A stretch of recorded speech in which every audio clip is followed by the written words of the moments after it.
big one would be environmental concerns. Climate change. Climate change. The climate.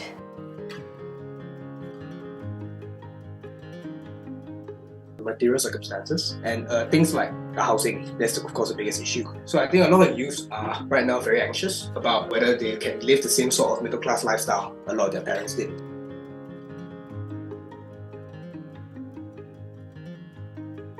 Cost of living crisis, housing, transport increasing in cost.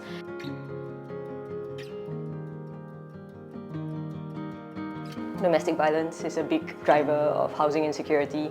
We know that for queer people as well, migrant spouses are very dependent on their Singaporean spouses to be able to stay here. And when you tie housing access to marriage, it makes it harder for those people to leave situations that are unsafe for them.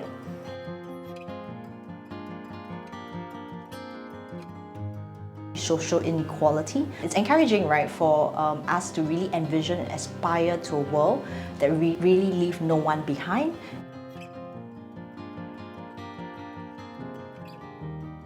More and more, younger people are taking international positions quite seriously, right? And I think this is in the context of what's happening in Palestine and Israel. You see a greater awareness of where they spend their money, how they spend their money, what organizations are the money is going to.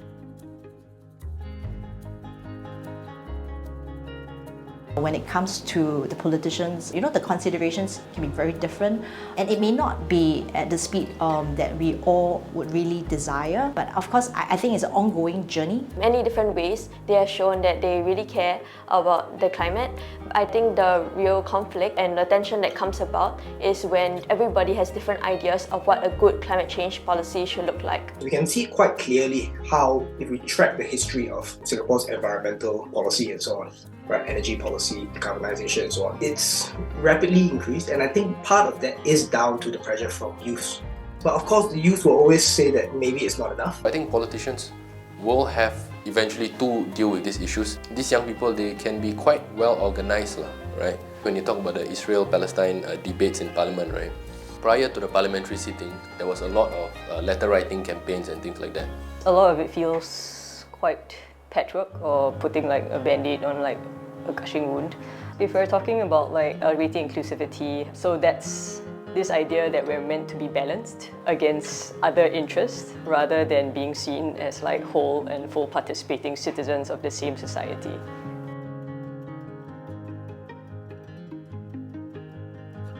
(18) and I personally would go as far as 16. 19. I haven't heard one good reason why the voting age shouldn't be lowered to 18. The closest thing to a good argument in that aspect, you said, people have not reached a certain level of maturity. And the question is, are you very mature when you're 40 years old, 50 years old? Have you seen some of the 60-year-olds? The idea is that you should be able to participate in decisions about the people who make decisions about your lives, right? And at 21, it's a bit old because at 18, you're already tried as an adult.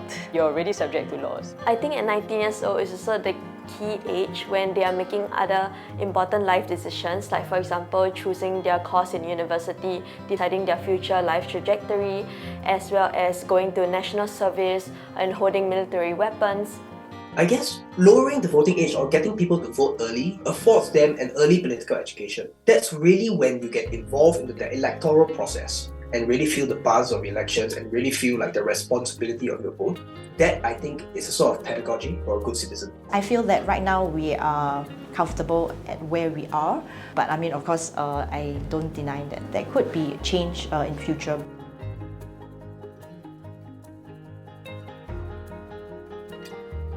Well, no, but I also don't want to fall into the trap of thinking that this is going to be solved by diversity and inclusion initiatives at the surface level. Because I think the political system has always paid lip service to that. We know that the GRC system has always ensured racial representation.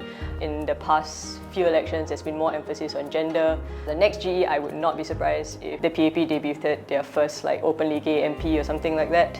I think we all need to be more cognizant of the ways that symbolic inclusion can mask systemic exclusion. Foreign workers, sex workers, as well as the homeless are generally not that well represented in our society. It's very important for the government to engage civil society organizations that are working on the ground and amplifying their stories and their voices. We have seen many MPs in Parliament, right, both from the ruling party and from the opposition, speak up on issues that do not even affect voting populations. Like for example, you have seen many MPs speak up about how migrant workers are being treated, how domestic helpers are treated, right? Like we spend a lot of time debating the case on Parti Liani and the criminal justice system. I think we should move away from the idea that proportionality equals representation.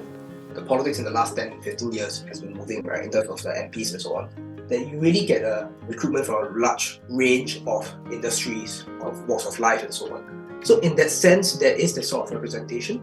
I think the jury is still out whether that leads to better political communication, whether that leads to the better forming of policies, and whether that influences the direction of politics. Sometimes you may have a wide representation, but they may not have actually the depth to actually tackle and have the expertise to look into a specific area. So I think it's really about having balanced representation. I think we have in the political system mechanisms that allow for participation of people who represent different sectors. I think very much with the NMP, they are being nominated by that group, being able to be that voice for that particular area and sector.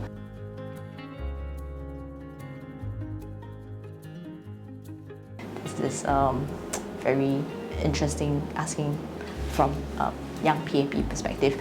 I think what we need to recognize and acknowledge being Singapore is that we also have certain constraints and limitations.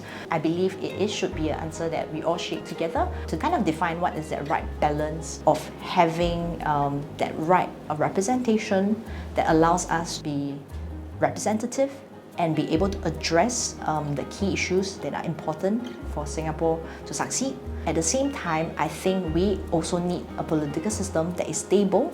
I think majority of Singaporeans, they want greater check and balance, but at the same time, they want stability when it comes to government, right? And I think even the larger political parties, opposition parties, they recognize this. And it's quite clear in terms of how many candidates they field. I think there will be a greater appetite for more political diversity in Parliament. Politically plural in terms of different parties, I'm not so sure. That might not be very helpful. In fact, political pluralism can take root within parties as well.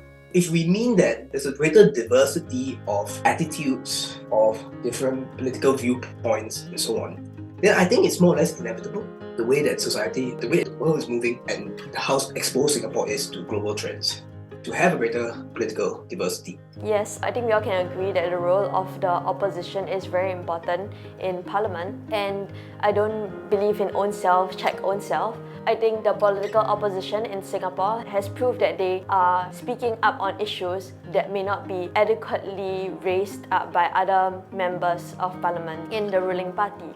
I don't have very strong feelings about partisan politics. I think in Singapore, the fundamental issue is that we still think of politics as a very elite-driven sphere. It's a very narrow place and only very few people participate in it, right?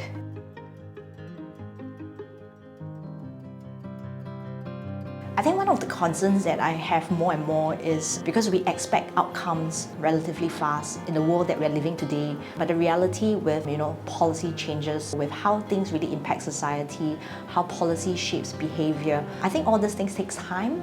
So where I would like to see our political system evolving is where we really go into depth and rigor of us being able to explore our very own way of shaping success for our next generation. I think there are also a lot of youths out there whom I have engaged expressing that they are fearful of expressing their viewpoints because of fear of backlash or getting blacklisted by the government, which in my opinion is a net loss for Singapore because some of these viewpoints would help us to create very much more nuanced climate policies. We have seen that groups with differing political viewpoints would get not invited to policy dialogues or engagements with the government. I think the main ways in which people are asked to participate are either you vote once in a while, or sometimes there's government-led consultations, but often those feel like when you're going in, there's already a foregone conclusion. Things that are more organically organized, so like things like student groups, or when civil society holds their own conferences, protests are like completely out of the question. They're usually treated with more suspicion. And I think I would wish that our political leaders would be able to trust that we're able to have difficult conversations among ourselves and to make decisions to express how we want to live our lives. There should be a development of public intellectuals in Singapore. In international issues, the main people that comment nowadays, and I read and I enjoy the commentaries, are people like Bilahari Kausikan, Channing Chi, Kishore Mahbubani, and so on. But they're the same people that used to comment in the 90s, right? So I think there is that need for infusion of fresh blood. I just hope to see greater diversity in Parliament, not in terms of just the makeup, but also in terms of diversity amongst the slate of candidates. We should see more candidates from working class group, from more diverse backgrounds. Like for example, I think maybe we need to have our first openly LGBT candidate. When you have diversity, when you have a robust contestation of ideas, whatever comes out of Parliament will be more aligned and more geared towards serving Singaporeans better.